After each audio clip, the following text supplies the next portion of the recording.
সালের 50-এর এ ধারা অনুযায়ী শপথ গ্রহণ। আপনি বলুন। আমি শ্রী সুনীল মুখার্জি ঈশ্বরের নামে শপথ করিতেছি ও নিশ্চিত করিতেছি যে আমি প্রত্যক্ষ বা পরোক্ষভাবে কোনো ব্যক্তি বা ব্যক্তিবর্গের এমন কোনো বিষয়ে জানাইব না বা তথ্য প্রকাশ করিব না যা পৌরপ্রধান হিসেবে আমার বিবেচনাধীন ও জ্ঞাত ও পৌরপ্রধান হিসাবে আমার সমস্ত দায়িত্ব কর্তব্য নিষ্ঠার সাথে পালন করব। আমার সাংবাদিক ভাই এবং বন্ধুদের অভিনন্দন জানাই এই কারণে যে আমার নাম ঘোষণা হওয়ার পর সমস্ত অনেক সাংবাদিক আমাকে জিজ্ঞাসা করেছিলেন আমাকে কিছু বলার জন্যে। আমি সমস্ত সাংবাদিক বন্ধুদের আমি ধন্যবাদ জানাই, অভিনন্দন জানাই যে আমি যখন বলেছিলাম আমি এখনও চেয়ারম্যান হইনি, চেয়ারম্যান হওয়ার পর আমি আমার বক্তব্যটা রাখব। কারণ আমি শপথ না নিয়ে বলাটা আমার ঠিক হবে না। আমি আপনাদের প্রত্যেকের কাছে কৃতজ্ঞ যে আপনারা কেউ আমাকে ডিস্টার্ব করেননি, এটা আমার সবচেয়ে বড় পাওনা। এছাড়া আমি আজ বারাসাত পৌরসভার আমি রাজনীতিতে নেমেছিলাম 1968 সালে। হায়ার সেকেন্ডারি পরীক্ষা আমি 1968 সালে দেই।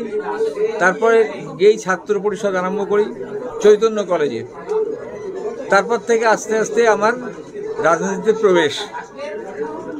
আমি স্বীকৃতি পাই 1990 সালে, যখন সবাই মিলে আমাকে বামফ্রন্টের আমলে যখন কেউ দাঁড়াতে সাহস করে না, তখন আমি বামফ্রন্টের তৎকালীন চেয়ারম্যানের এগেনস্টে দাঁড়িয়েছিলাম এবং শঙ্কর বোস ছিল তখন চেয়ারম্যান। শঙ্কর বোসকে হারিয়েছিলাম 1990 সালে।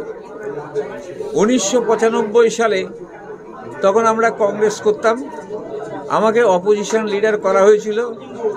সেই সময় যারা ছিলেন তার মধ্যে এখানে তাপস দাশগুপ্ত আছে, অতনুকে দেখেছিলাম, অতনু আছে, আর খুব একটা কাউকে দেখতে পাচ্ছি না সেই সময়।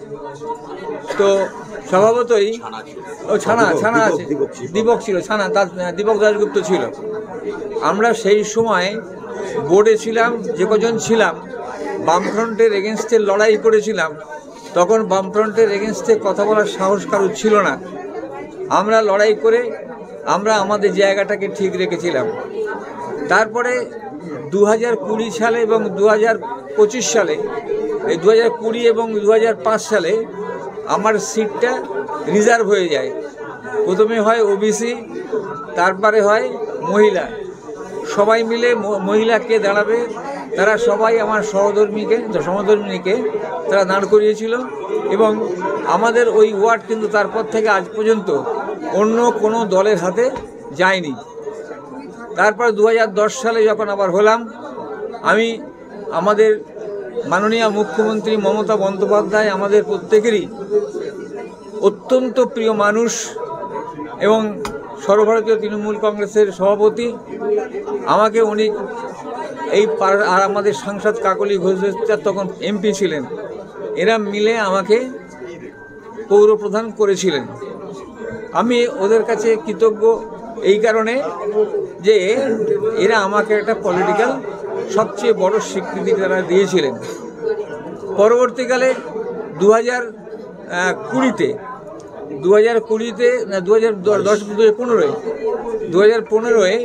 আবার নির্বাচিত হই এবং আমাকে চেয়ারম্যান আবার করেছিলেন আমাদের সাংসদ কাকলি ঘোষ দস্তিদার এবং মাননীয় মুখ্যমন্ত্রী মমতা বন্দ্যোপাধ্যায় এবং অভিষেক বন্দ্যোপাধ্যায়, আমাদের সর্বভারতীয় তৃণমূল কংগ্রেসের সাধারণ সম্পাদক। এটা আমার জীবনের সবচেয়ে বড় পাওনা, কারণ প্রত্যেক মানুষ চায় তার রাজনৈতিক স্বীকৃতি। তা আমার মনে হয় এর চেয়ে বড় স্বীকৃতি আর কিছু হতে পারে না। তারপর 2 বছর করোনার সময় আমি অ্যাডমিনিস্ট্রেটর ছিলাম, অর্থাৎ এই বারাসাত পৌরসভাটাকে আমি 12 বছর ধরে, সেই সময় আমাদের যারা পুরনো যারা আছেন, যেমন চম্পক দাস, তারপরে অরুণ, তাপস তো ছিলই, স্বপ্নাদি, এরা সবাই এখানে যারা দেখছি তারা প্রত্যেকেই কিন্তু আমাকে যথেষ্ট সহযোগিতা করেছে। তো স্বভাবতই আমরা বারাসাত পৌরসভা একটা জায়গায় নিয়ে গিয়েছিলাম।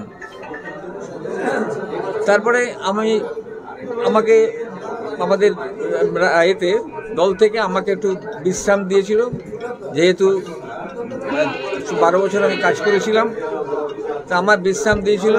আমি কিন্তু সেটা গ্ল্যাডলি অ্যাকসেপ্ট করেছিলাম। কারণ হচ্ছে দল করতে গেলে দলের নীতি মানতে হবে, এবং দলের নীতি মেনে আমি চেয়ারম্যানের পদ থেকে আমি সরে যাই।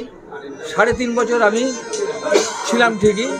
অনেকে হয়তো আপনারা বলবেন যে 3.5 বছর আপনি পৌরসভায় আসেননি কেন, কিন্তু 3.5 বছর আমি পৌরসভায় আসিনি ঠিকই, কিন্তু আমি আমার এলাকার পরিষেবা হেন কোনো লোক বলতে পারেন না যে আমার মানুষের পরিষেবা পাইনি।